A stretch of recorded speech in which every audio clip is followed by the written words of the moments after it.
Terima kasih atas kesempatan yang diberikan. Saya sebenarnya diculik ini, tapi udah lama. Oke, jadi kalau ketika saya agak gemetaran dikit, mungkin boleh senyum dari belakang supaya saya kembali percaya diri karena ini pengalaman pertama kali buat saya. Oke. Pertama-tama terima kasih atas kehadirannya hari ini semuanya. Terima kasih atas kehadiran Kak Delpi. Saya manggil kakak aja ya kak. Pak Rekson Silaban. Bang Gema Sasmita, Bang apa Bung ya Bang? Apa aja ya? Oke, baik. Saya juga boleh ternyata bagi yang muda-muda nanti nggak apa-apa ya. Baik, kita akan lanjutkan acara kita. Sebenarnya tadi Bang Sabam tadi sudah membuka ya tema kita hari ini. Mungkin saya lebih memperkenalkan profil masing-masing dari narasumber kita hari ini. Sebentar ya.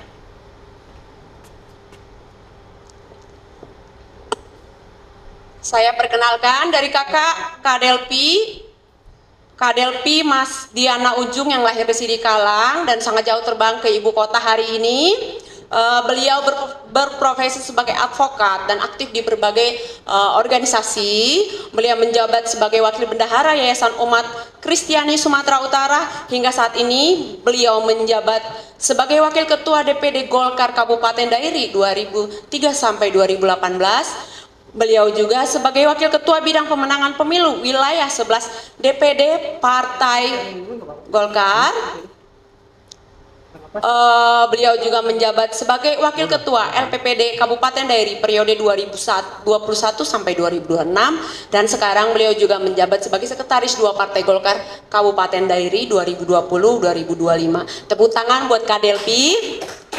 Selanjutnya ada narasumber kita yang berikutnya yaitu Bapak Rekson Silaban yang merupakan aktivis buruh dan saat ini menjadi kandidat doktor di Universitas Indonesia. Wow, keren ya. Beliau juga banyak terlibat dalam organisasi nasional dan internasional sejak tahun 1992 sampai dengan saat ini menjadi aktivis buruh.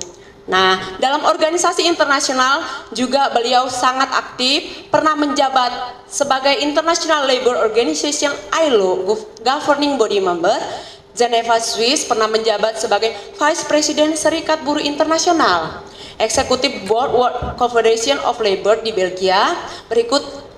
Berikan tepuk tangan kepada Bang Rekson Silaban. Dan narasumber kita yang ketiga adalah Bapak Gema Sasmita yang tadi boleh dipanggil Bang, Bung atau Sai juga boleh ya. Masih muda, keren, karirnya gemilang ya. Kita bisa lihat dari penampilannya yang wow.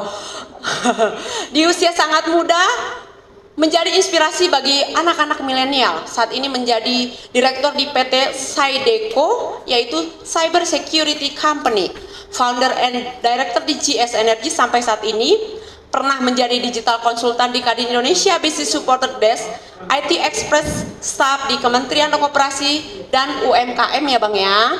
Oke, aktif dalam kegiatan organisasi, beliau juga menjadi pembina di Pemuda Tani DPD Karawang. Pernah menjadi Dewan Pelindung dan masih saat ini di Karang Taruna. Dan juga sebagai Ketua Bidang dalam Kormi Nasional. Oke, terima kasih Bung Gema, tepuk tangan, harus semua tepuk tanganin ya. Selanjutnya kita akan melanjutkan diskusi kita. Saatnya para narasumber kita memaparkan pemikiran, pemahaman mereka tentang tema kita hari ini. Tadi sudah sepakat yang duluan, apa sud dulu? Mas Gema sama Pak Rekson? Yang muda harus mempersilahkan senior. Berarti yang pertama adalah Pak Rekson Silaban. Berarti kalau begini harus sud. Oke, baik. Berarti udah sepakat Pak. Berarti Bapak yang harus menjadi pertama. Dan orang tua boleh berdiri Pak jika memang orang tua itu tidak mau berkelahi dengan anak muda, kalah. Oke, iya Pak. Assalamualaikum warahmatullahi wabarakatuh. Salam merdeka, salam sejahtera bagi kita. Jadi saya salam hormat kepada Nama lembaganya apa? Tim Garis ya? Garis Erlangga yang sudah mengundang saya. Saya pikir canda undangannya kan, ternyata serius. Terbukti saya ada di sini. Dan juga kepada panelis, Gema, dan juga Delpi, teman saya lama, sudah lama gak ketemu. Ternyata kita bisa dipertemukan oleh forum ini. Salam kenal bagi teman-teman yang belum mengenal saya. Nah, saya ingin satu joke dulu sebelum, supaya agak cair dulu. Mungkin sudah tahu joke ini, karena kita memasuki tahun politik. Jadi pernah ditanya wartawan, dimanakah pemilu paling cepat hasilnya diperoleh? Terus mereka bilang, oh kami hanya beberapa jam kami sudah tahu siapa presiden. Terus Afrika bilang, kan kira berapa lama? Oh Afrika tergantung negaranya, Namibia, Ethiopia beda, ada 3 minggu, sebulan, atau bahkan tidak ada hasilnya. Terus Indonesia gimana? Kami lebih cepat, karena kami sudah tahu hasilnya sebelum pemilu dilaksanakan. Itu masa orde lama. Ya. Sekarang kan udah, karena ada hubungannya dengan ini air langga kan. Ya. Nah jadi saya pikir-pikir ya, apa yang mau saya sampaikan dengan agak fleksibel sekali di temanya yang dibikin Pak Sabam ini kan, sustainability pembangunan ekonomi. Jadi saya pikir-pikir, oke, saya improvisasi. Saya mulai dulu dengan slide pertama itu. Saya nanti lebih banyak dalam perspektif ketenaga kerjaan. Murpin nanti guru saya dulu di waktu saya aktivis di KMK, tolong dibantu saya kalau ada yang salah hormat. Nah, pertama acuan kita Indonesia untuk sustainability ada 2 sebenarnya. Satu SDGs yang sudah ada peraturan presiden nomor 111 yang baru diperbarui tahun 2023 ini. Kita memiliki skenario sustainability sampai 2030. Sudah ada parameter-parameternya. Parameter di ketenaga kerjaan, emisi, pendidikan, social protection, yang lain-lain sudah ada. Jadi itu tidak mungkin dilanggar oleh presiden yang baru. Karena itu sudah komitmen internasional Indonesia di PBB yang setiap tahun diuji di konferensi internasional PBB. Kebetulan saya beberapa kali ikut ketika Indonesia menyampaikan progress reportnya, voluntary national review ada di setiap tahun. Saya ada di situ. Nah, jadi sebenarnya kita tidak ada masalah di sustainability ini. Dari contoh ya, dari 135 indikator yang di SDGs itu hanya 63% yang ada indikator resmi. Ya, yang sudah di resmi maksudnya ada indikator yang dibuat oleh pemerintah, departemen, atau BPS. Karena soal misalnya hal kecil aja ya, apa yang dimaksud dengan usaha kecil? Ada 2 indikatornya. BPS bilang adalah berdasarkan jumlah tenaga kerja. 100 ke bawah, 25 sampai ke 100 itu adalah usaha kecil menengah. Tapi kalau departemen Menko Info mengatakan ya undang-undang di Menteri Koperasi UMKM itu berdasarkan jumlah modal dan output. Jadi akhirnya berapakah jumlah perusahaan itu tergantung kamu indikatornya siapa. Termasuk kemiskinan kan, ada yang mengukurnya skenario PBB di bawah itu US dollar per day, tapi Indonesia pakai kalori.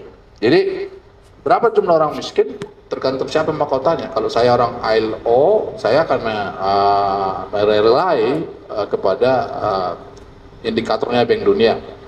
Nah, kalau saya orang Indonesia, saya akan menurunkan, saya menggunakan data Indonesia karena data itu kan penting. Data menjadi data politik. Jadi lebih bagus gunakan data yang membuat wajah kita bagus daripada data-data yang membuat wajah kita jelek. Nah, yang kedua adalah yang kamu bilang tadi, sustainability menuju Indonesia emas.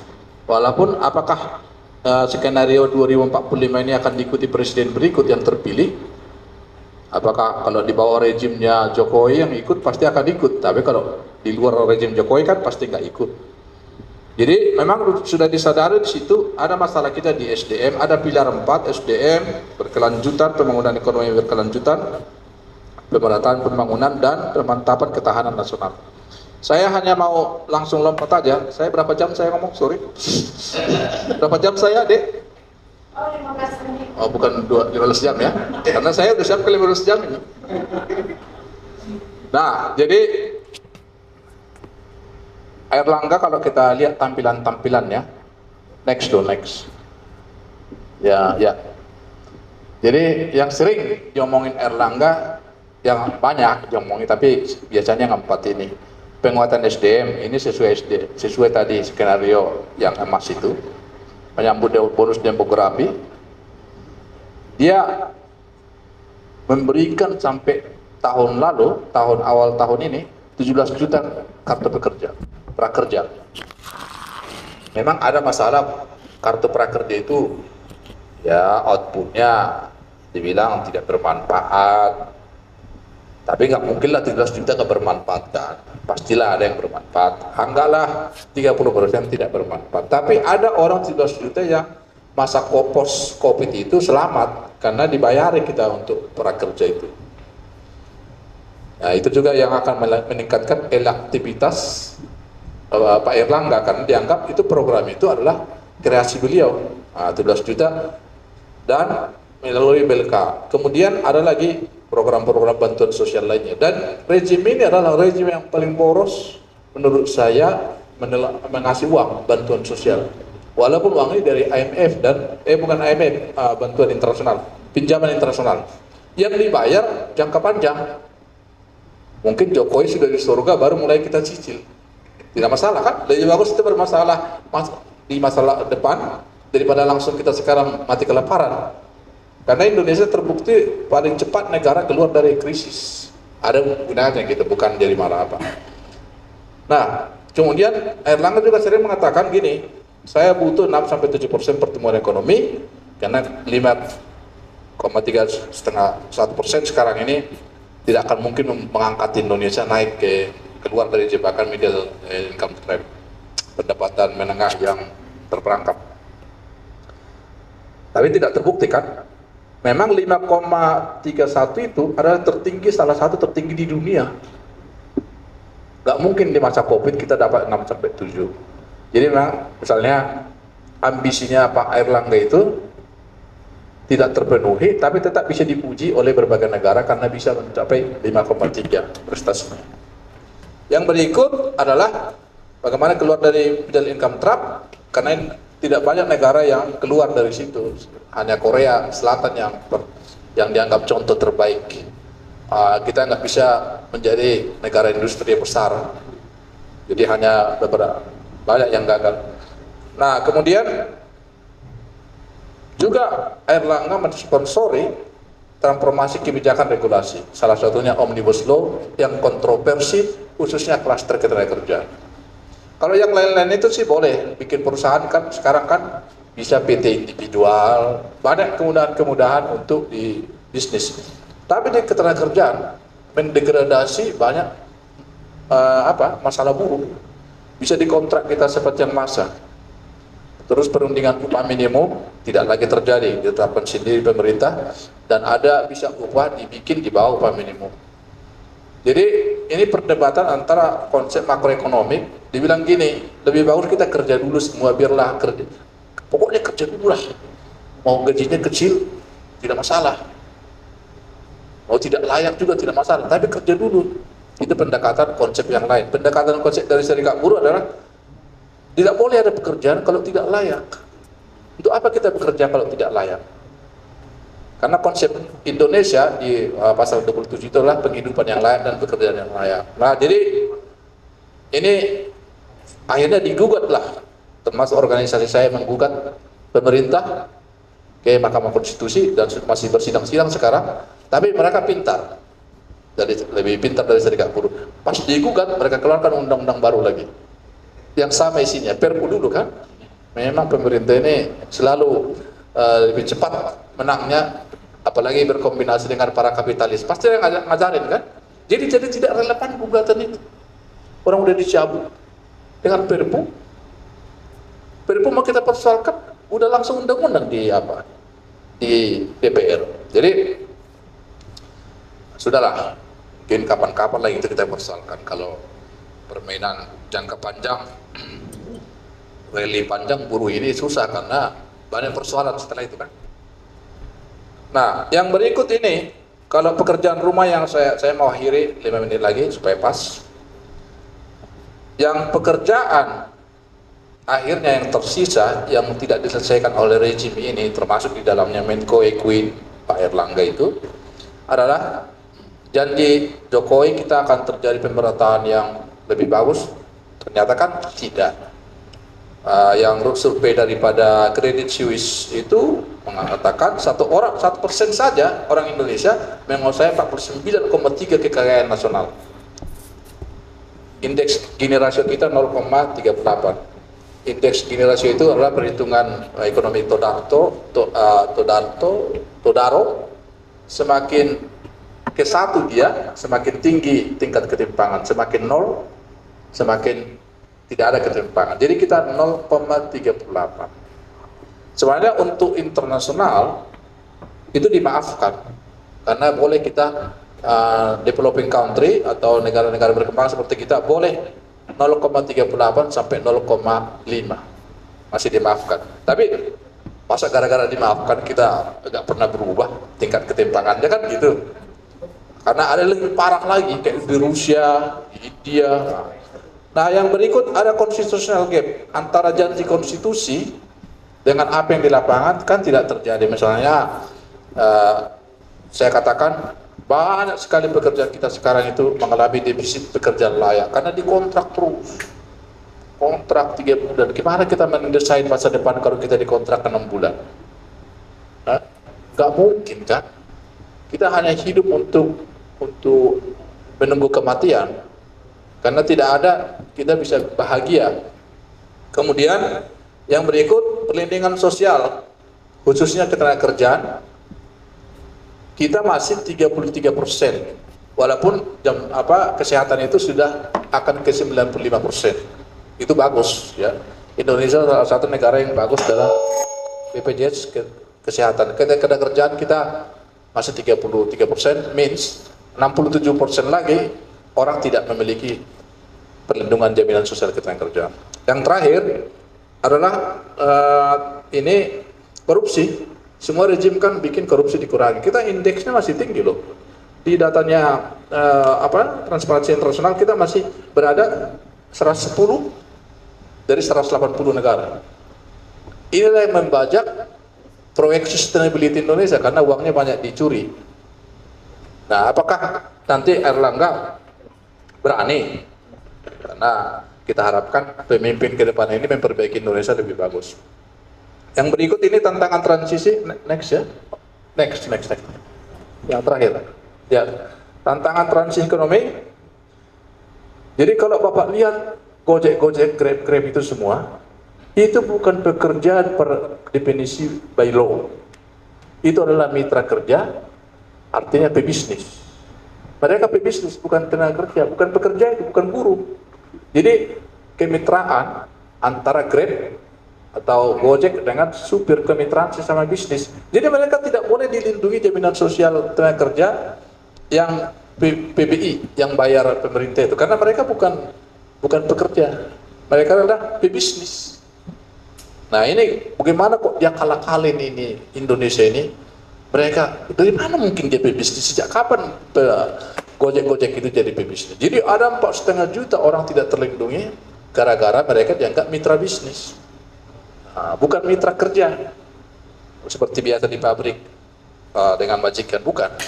Jadi mereka tidak dilindungi oleh undang-undang kerja, tapi dilindungi oleh undang-undang bisnis. Dan itu bullshit, gak ada yang terlindungi pada akhirnya. Nah, kemudian transisi perubahan iklim. Kan Indonesia berjanji tahun 2050 kita akan renewable energy, dan yang paling pertama tidak boleh lagi di dunia ini ada di Indonesia adalah batu bara. Dan ada 170.000 orang yang langsung bekerja dengan batu bara, tapi bisa sampai 1.500.000 dengan yang langsung atau tidak langsung untuk ada outsourcing, subkontrak yang akan korban. Ini skenario transisi ekonomi ekologis tidak terjadi. Pengangguran kita masih tinggi 7,9 juta, dan ini pengangguran terbuka loh. Pengangguran itu ada dua ya, terbuka artinya dari pagi sampai malam tidak ada kerjaan. Tapi ketika kita kerja 35 jam satu minggu kan berapa jam itu? 24 kali itu juga. Tapi 1 jam aja kita kerja dalam 1 minggu, kita bukan pengangguran terbuka. Tapi pemerintah, itu aku bilang data is politik ya. Yang selalu kita pilih adalah publik data pengangguran terbuka karena kecil. Kalau dimasukin data pengangguran terselubung bisa 50 juta. Karena banyak sekali orang kerja hanya 1 jam, 2 jam. Itu bukan pengangguran terbuka ya. Kemudian ketimpangan SDM angkatan kerja, ada lulusan kita 56 sampai 7%, lulusan SD, SMP. Bagaimana kita membawa ini maju? Jadi kita sedang menunggu mereka ini berakhir hidupnya masuk ke surga supaya kita bisa cepat landing. Saya teringat ketika dibilang ini, bagaimana solusi Anda? Banyak sekali lulusan SD masa hampir 60% di bawah SMP. Saya teringat itu Pak Murpin dibilang, the solution for the problem is the death, Lenin kan. Jadi kita tunggu mereka mati karena tidak mungkin kita suruh mereka lagi untuk memahami digitalisasi atau upgrading. Ini terlalu parah untuk apa. Jadi what the solution for the problem is the death. Jadi tunggu kematian dan mereka kita doakan sukses di surga karena sudah menderita di dunia ini kan. Jangan 2 kali masuk neraka lagi, lebih parah lah. Nah, baru ada isu mismatch dan segala macam. Jadi Pak Sabam dan kita semua, saya mengakhiri sampai di sini dulu. Saya kayaknya lebih banyak saya menyerang Airlangga ya, padahal saya kan agak mulai dekat sama beliau sekarang. Jadi dipilih, karena saya datang katanya mewakili Serikat Buruh, jadi saya kan harus perspektif mereka. Jadi para media tulislah yang selayaknya.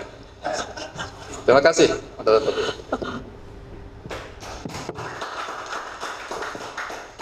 Terima kasih Bang Rekson Silaban. Teman-teman, karena ini adalah diskusi interaktif, jadi masing-masing kita sudah boleh mempersiapkan pertanyaan. Sembari teman-teman menulis pertanyaan apa tadi yang disampaikan oleh Bang Rekson itu akan disampaikan nanti, saya bertanya dulu ya, boleh ya? Boleh ya Bang ya? Bang, terkait tadi kebijakan ataupun visi Pak Airlangga ke depan itu tadi ada penguatan SDM, pertumbuhan ekonomi, keluar dari middle income trap, transformasi ekonomi. Sejauh ini bagaimana pandangan dari teman-teman buruh terhadap kebijakan ataupun visi dari Pak Airlangga itu sendiri, Bang? Jadi karena Menko ini kan desainnya kan makro ya. Jadi banyak buruh tidak paham bahwa Airlangga itu menyumbang banyak hal positif untuk Indonesia. Cobalah, siapa yang bikin Indonesia ini keluar cepat dari COVID? Apa Menteri Komunikasi? Kan nggak mungkin kan? Atau Menteri Olahraga gitu? Nggak mungkin. Menko lah. Walaupun tadi saya bilang uangnya banyak dikeluarin banyak dari pinjaman, tapi dialah yang buat Indonesia keluar dari pandemi. Kemudian mengatasi gap terhadap skill dengan kartu prakerja yang 17 juta itu. Tadi kan saya bilang pengangguran kan 7,9. Sebenarnya dalam skenario dapat 17 prakerja itu sudah enggak lagi pengangguran sebenarnya. Tapi kan yang ikut dilatih kemarin termasuk yang korban PHK selama COVID. Jadi banyak hal positif yang disumbangkan oleh Menko yang Pak Airlangga ini, termasuk keberhasilan G20 kemarin. Kita dapat uang khusus untuk remisi emisi, pengurangan emisi itu dapat 2 pinjaman juga sih sebagian. 20 billion US dollar means itu sekitar 300 triliun ke 3.000 triliun itu. Pokoknya itulah terbesar sepanjang ada dunia ini, khusus untuk proyek renewable energy, untuk kelistrikan. Dan karena kita tidak lagi boleh mempertahankan penggunaan batu bara dan energi-energi yang kotor dari fosil. Banyak hal positif. Mungkin yang salah adalah mengkomunikasikan ini di bahasa ringkas ke buruh atau yang tadi berpendidikan hanya SMP ke bawah, kan rumit ini. Kan penurunan pengangguran, angka-angka statistik, mana lah tahu, itu kan. Jadi ada gap antara keberhasilan dengan penjelasan. Itulah kira-kira. Oke Bang, terima kasih Bang. Apa ada teman-teman? Boleh pertanyaannya dipersilakan.